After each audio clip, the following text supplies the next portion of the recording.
Greetings, everyone! I would like to start off this review by apologizing for the crappy lighting and the weird background.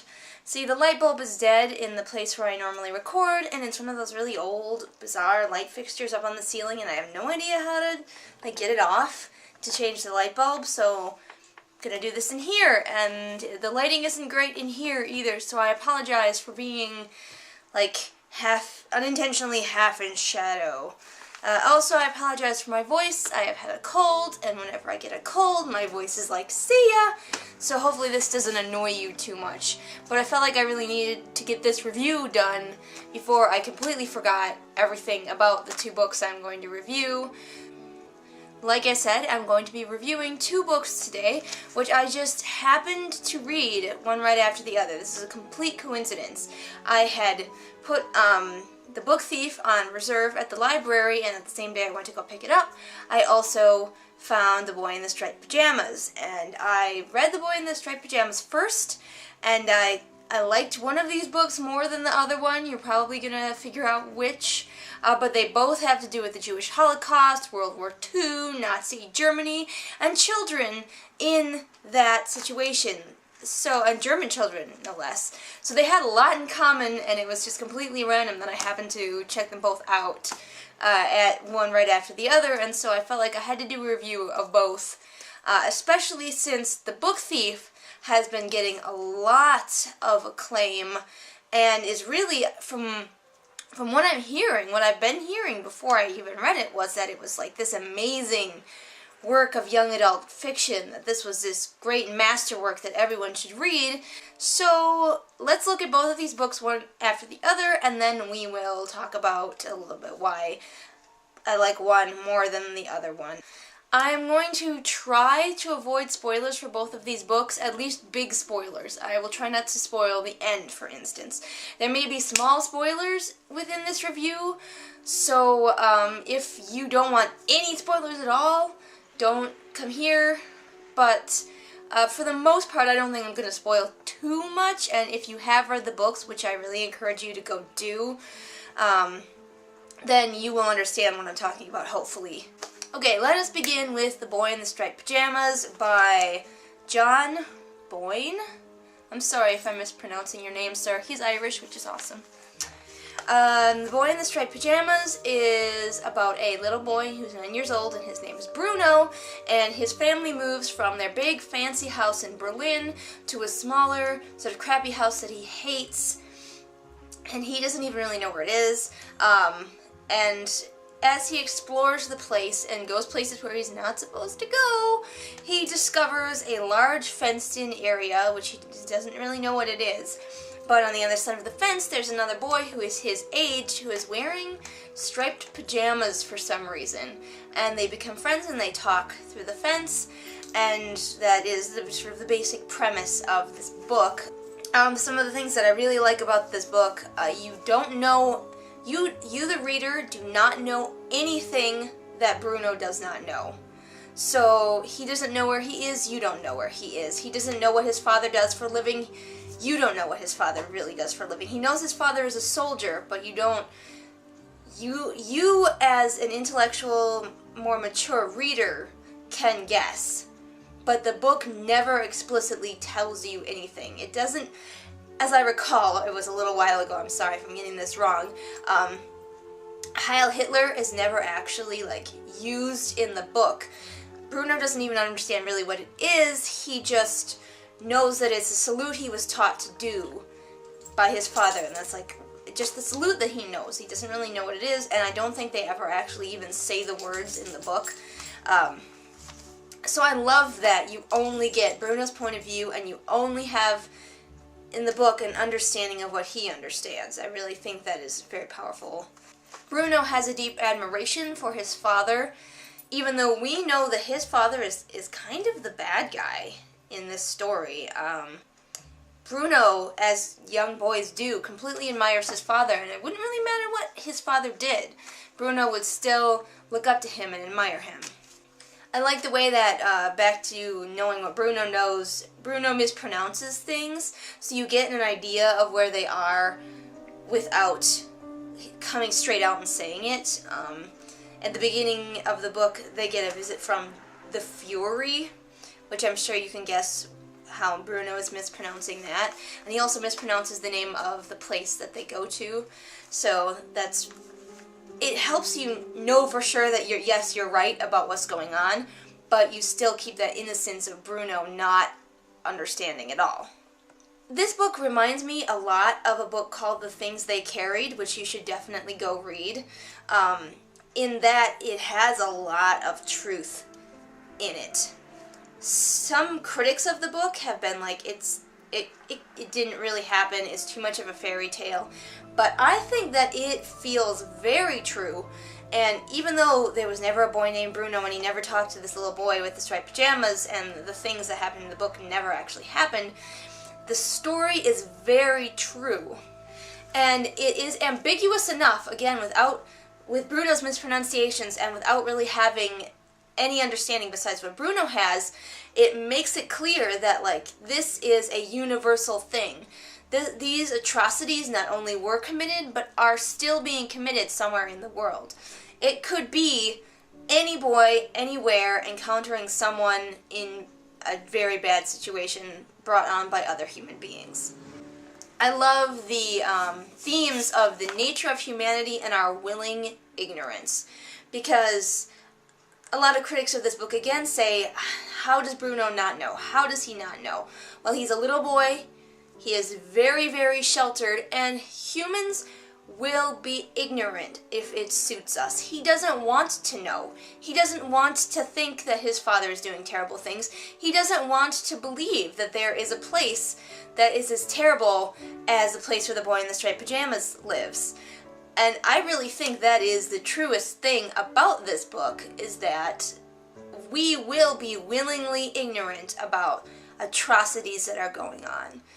There's a quote from the author about the innocence of Bruno and how it is representative of the willful refusal of all adult Germans to see what was going on under their noses. That's what I'm saying. I really like that. I love how well it weaves that in while still giving you an excellent story, a very poignant story. Not a happy story. What did you expect? Don't read this if you're looking for sunshine and flowers, because it's not gonna be. I only really have one thing that I disliked about this book, which I think kind of gives away which of the two is my favorite, is that Bruno being 9 years old felt a little bit too old to me for him to still be quite as childlike as he was. I understand that Bruno's kind of a metaphor, but I think if they had made him 7 or 6 even, it would have been slightly more believable for me to understand how he was quite so sheltered and quite so ignorant of the things going on directly under his nose. But again, it didn't bother me too much. Like, every now and then I was like, he's 9 years old, I think he could figure this out. And if the author had just made him just a few years younger, I think it would have been a little bit more believable. But still, a very believable story, a very true story. I love it. Go read it. Now on to The Book Thief by Marcus Zuzak. This book is about a little girl named Liesel who is adopted into a foster family of, German foster mother and father, and she, has trouble fitting in because she's had a really hard life and she's traumatized by the death of her brother, and she just she steals books occasionally. Even though it's called The Book Thief, she doesn't actually steal all that many books. But she steals books, she learns to read, she encounters a lot of interesting, colorful characters, including the Jew that her family hides for a while. And it's a bit more of a meandering story of Liesel and her encounters through life. And it is told from the point of view of death. So you're not really in Liesel's head, you're in Death's head. But you are still hearing a lot of what Liesel's going through and thinking about, so I'll talk about that in a minute. Things that I liked, the characters were all very engaging. They were all very interesting characters, for the most part, that you wanted to find out more about, you wanted to spend more time with. There were a lot of characters to know about and spend time with. The Boy in the Striped Pajamas has a very tiny, tight cast, and The Book Thief has a big cast. The ending to both of these books will probably make you tear up. It's just gonna happen. The ending to The Book Thief made me tear up. I don't know if it's a thing that I liked, but it's a thing that happened. I like the theme, obviously, in The Book Thief with a title like that, you know that books and words are going to be important. I like the theme of words having power in your world, and if you have the right words, you can save the day, maybe. And you can have control, Hitler had the right words, and so he was in charge of everyone. I really liked, speaking of words, the use of German words and phrases in this book. It really made me feel like I was in Germany. I kind of wished that it wasn't always translated for you. Like, a lot of the words and phrases I could get from context, and I didn't need the translation then immediately afterward to tell me what it was. So I think that took me out a little bit. The imagery and the way things were described was often very poignant, very stunning. Like, a lot of the time, the word choices really helped you see perfectly what was going on. And now, a lot of the stuff that I disliked or was confused by the author's choice in is probably, a lot of it is just me and the way I like a story to be told as an author, and the way I, my preferred word choices and stuff. So what I say I didn't like might have made the book for somebody else. Might be the whole reason that they really love it and think it's like this masterwork that a lot of people think it is. So part of my dislike and not understanding of this book might just be because I didn't like some of the choices that the author made in the writing of it. Some of the word choice was odd, and it took me out of the story. About the point where I would really start to become fully immersed in the story, strange word choice would make me go shoop right back out of it, and it was disconcerting and annoying, because I was really starting to get into the story and these characters, and then you did something weird and pulled me right back out. The author liked to flip phrases. At one point I wrote down torn faces and sad pajamas to describe some people that were coming, I think, out of their houses after the bombing, and instead of torn pajamas and sad faces. And maybe I'm just dumb, but I didn't really completely understand why he kept reversing. He did that a lot in this book. He kept reversing those terms, what that was exactly supposed to do. It was interesting, but it was one of those times where it would take me out of the story, and I feel like as an author, you don't want your reader to be taken out of the story going, that was odd, why did he choose those words? When I feel like it should flow, and your brain should be, subconsciously thinking, what does that word mean, why did he choose those words? But not actively going, oh, I've been taken out of the story because I really don't understand why, what that phrasing removed me from my enjoyment of the story. And like I said, maybe I'm just ignorant and dumb and don't see it. That's entirely possible. I will not discount that as a possibility. But for me, I didn't like that. And some people, like I said, may have just adored that, and that was what really elevated this book above some others that it is above right now in its standing. I wanted to know, this is another odd choice that some people probably really loved, why was the story told by death if it was in Liesel's point of view most of the time? It almost felt like the stuff with death was a short story all over here, separate from the book, and the author just decided to seed it into the book. Because death would, every now and then, he'd take over the story and he'd be doing something and telling you about an experience he had. And you were like, but I was just with Liesel, and now I'm with Death. And then Death would go on telling you Liesel's story, but you were very much in Liesel's head, wondering what she wondered, knowing what she knew. So you forgot that it was Death telling the story until Death would take back over and tell you one of his experiences. And I just didn't understand why it was told by Death. Couldn't you just have them like two separate characters where you hear something from Death and then you hear from Liesel? did you have to have it be the whole story be told by death? Or, you know, I almost think that the author thought it was cool. That it's so cool, I'm going to have this story told by death. That's something hasn't been done before. Except for it seemed awkward to me. Because it was in Death's point of view and it was Liesel's point of view. And sometimes it would be another character's point of view, but it was like... I felt like the book Thief should just be a story about Liesel from her point of view, and the death stuff would make a great short story over somewhere else. Didn't understand why they were combined. And again, that might just be a matter of taste. That whole thing might have just made this book for someone else, so that's, again, don't hate me for that, because that's just opinion. You can completely differ from it. This gripe of mine is one that is very specific, especially to my loving of The Boy in the Striped Pajamas and my disappointment in the book Thief. The Boy in the Striped Pajamas has been called a fairy tale by critics, but it felt incredibly true to me. The book Thief feels like a fairy tale at every turn.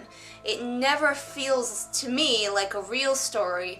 They never feel like people that could have existed. None of the characters really feel like people that could have existed. It never feels like a story that could have happened. It all feels like a book, like a fairy tale. And again, that might just be my point of view on it, but I was never immersed enough in the story and the characters. It just felt very fantastical. Maybe it's because it's told by death.